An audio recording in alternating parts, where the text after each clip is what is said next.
Hello, World Wide Web. Welcome back to the Hangin' With Web Show. I'm GW Pomichter, and we are here at MegaCon, Tampa Bay, hanging with author Diaz. T. Allen Diaz, how are you, my friend? Doing great, brother. Doing great. Man, I'll tell you what, you have been making the rounds. Yeah. And just doing really well. Well, thank you. Yeah, we've had some success. It's been a good couple of months. Couple of years. So, well, I'll tell you what, if our viewers don't know, because they don't follow us on social media, because they're shameful. Right. Yeah. See, the last two cons, T. Allen Diaz has sold out. Of Lunatic City. Yep, that's right. Amazing. I've been very proud of that. I've been very fortunate. It's been great. It has really been great. So, what are you working on right now? What's coming? Say that. Well, yeah. On the short term, I actually have a. For those who may not be familiar with the Four Horsemen universe, it's a Chris Kennedy and Mark Wandry. They have a universe that they've created, which is a mech-based future where humans make a living in this big bad universe by being mercenaries. And I was fortunate enough to be asked if I'd be interested in submitting a story, and awesome. I did. And so my story, Hero of Styx, is going to be in the forthcoming The Good, the Bad, and the Merc, which I believe is slated for November, but don't hold me to that release. I'm really proud of it. There's a great bunch of people there. They are consistently in the top. They had like at 1.6 books in the top 100 or top 50 Amazon sales. So, I mean, that's a great place to be. And of course, we got Lunatic City. I've got a sequel working on. I'm working on that for Wordfire Press, which is owned by Kevin J. Anderson. Absolutely. Thank you very much, Kevin and Dave and all you guys down there for giving me the opportunity to first get published. I owe a lot of credit to this young man sitting in the chair right here. We love it when our Hangin' With Web Show authors go on to do such great things. And so, you are taking the world by storm right now, man. It's fantastic. You guys may or may not have heard T. Allen Diaz before, but you're going to. A lot more. Now what do we got up here? We watched some stuff with you. Well, so this is good. We've got we got the Persona trilogy. Yeah. Yes. Volgacel is out now. Volgacel is out now. Yes. I just caught a glitch. It doesn't seem to be on Amazon, but rest assured, ladies and gentlemen, that will be remedied. I don't know why that's not on Amazon, but I'll fix that. That is fantastic. So, this is your space opera trilogy. Yes. Yeah.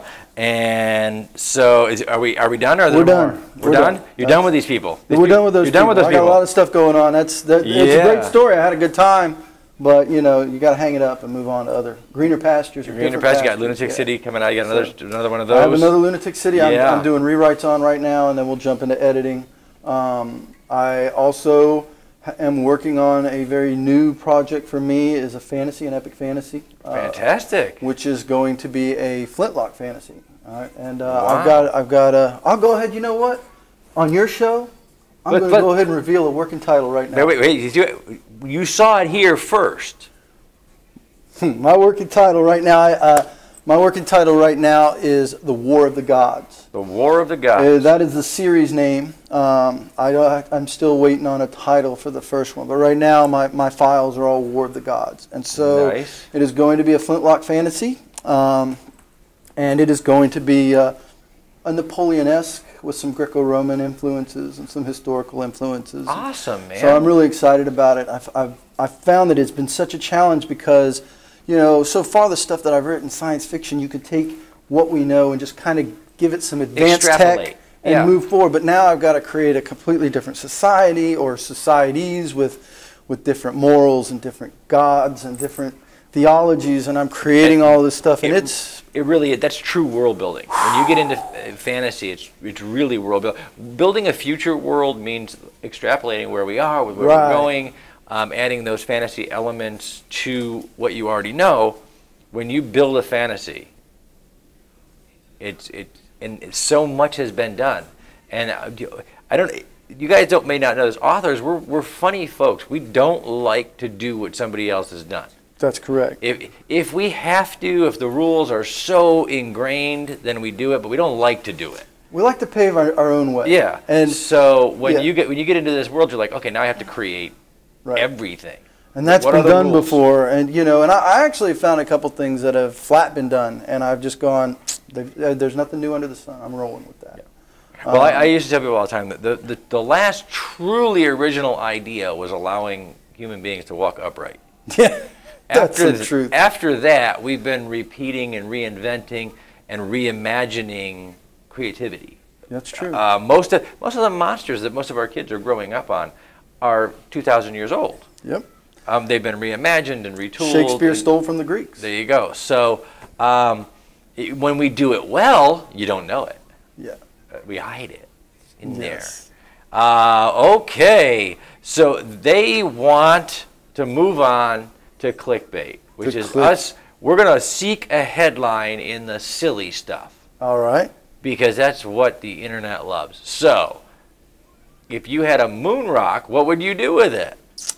What? I read that out loud. Yes, YouTube, I apologize. I looked up and I read it anyway. There's nothing we can do about it. It's just Dad and I, we have to answer. Yes. If I had a moon rock, that would go on a shelf, but that wouldn't be as attractive to me as some other things. So I'd give that to you, brother. If I had a moon rock, you could have it. Thanks. Moon rocks are really cool, but I could trade that for a moon rock. Trade that for other stuff. If I had a moon rock, I could throw it at the kids when they don't clean their room.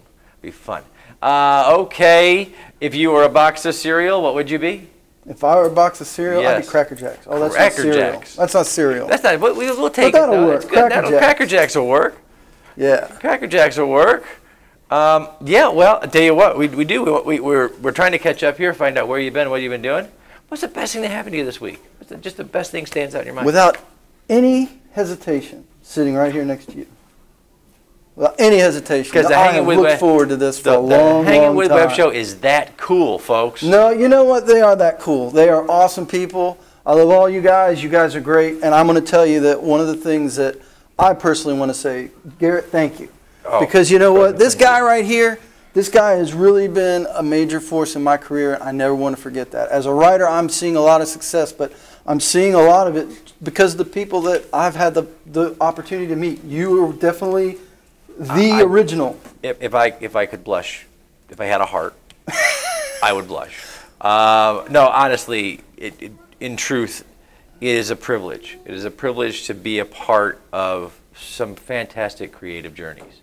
Being a part of yours is an honor and a privilege. We watch you all the time to see what you're doing, where you're going, how sales are, how the books are coming.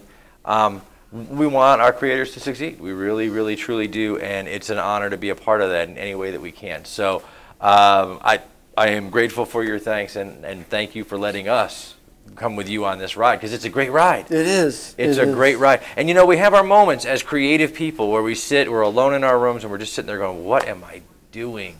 Why? If all the gifts that could be bestowed upon me, I'm a writer? Yes. Really? It can be. You have those days, right? It can take stuff out of you sometimes. It does.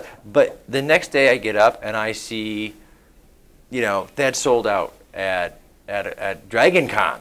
Dragon Con. Dude. Yes. Sold out at Dragon Con. Or I see one of our filmmakers just won an award. Austin Janowski today, this afternoon, is premiering episode 1 of his web series, a horror web series, right here at MegaCon. That's awesome. That's fantastic. So when we see our folks doing well, we love watching them, being a part of that journey. I'll tell you what, though, you're a writer, you're a creative guy. I am. So what we're going to do is, and you've been working a lot in the last year, really. You've been working a lot under the Bard's Tower. Yes, I have. Some fantastic people, Quincy Allen and Dave Butler and Kevin J. Anderson, and and the list goes on and on. Mm-hmm.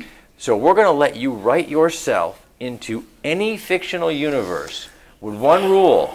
Once you're there for a week. A week? You're stuck there for a week. You can't just get in and shake hands with Han Solo and get out. You're there for a week, brother. So where would you go? And how would you get by? You hit one of my favorite stories when you talked about the Star Wars. But, you know, to come up with something a little more obscure, a little more, if I could make it for a week, Game of Thrones wouldn't be too bad. Amen, brother. But so, cool people to me, I don't want to stick around too much longer than a week. Yeah, I mean, you might not make it a week in George R. R. Martin's world. A week is a hard, you know, life. But you know, if I had to pick one, I think I would have to go with Dave Butler's City of the Saints. Nice. I think I would go there. I think that's got some really neat folks. He does a lot of really neat things with those people. He is really great at developing those characters. He does a fantastic job. You know, very, very great character development there. And speaking of world building a universe for them to inhabit. Yes. It's just a fantastic job. DJ Butler's City of the Saints. Guys, check that out. You can check that out at our normal links down below over at Wordfire Press. Look for DJ Butler. Look for all those guys. Kevin and Brian Herbert and Ramon and Quincy Allen and, of course, T. Allen Diaz. Yep. Who is one of these days going to take this new brand and put a picture up on the Wordfire Press. Yeah. Oh, yes. Everybody's got a photo. Everybody's got a headshot. You got no headshot. I have no headshot. I sent them a headshot that met, but I've got a. Yeah, there you go. We'll work on that. Yeah. We'll work on that. See, guys, our partners and friends, we do go to your website. We do check things out. We do see what everybody's doing. We're so happy when everybody's doing stuff. So we got really, wow. Okay. We're going to keep visiting anyway. I don't care what you guys do. But we're going to wrap it up on the show part. We're going to say a special thank you to our friends and our partners at Wordfire Press and Under the Bard's Tower, at Famous Faces and Funnies, and Off the Chain Radio with author Yvonne Mason, Something Unique Magazine, Space Coast Comics, and of course our great friends downstairs here, Mark Who 42. They've been helping us share videos and share through their podcast. Going on, man. Man, we are doing fantastic things. I'm GW Pomichter. We've been hanging with author T. Allen Diaz. Remember, folks, subscribe, log on, tune in, and see who we're hanging with next.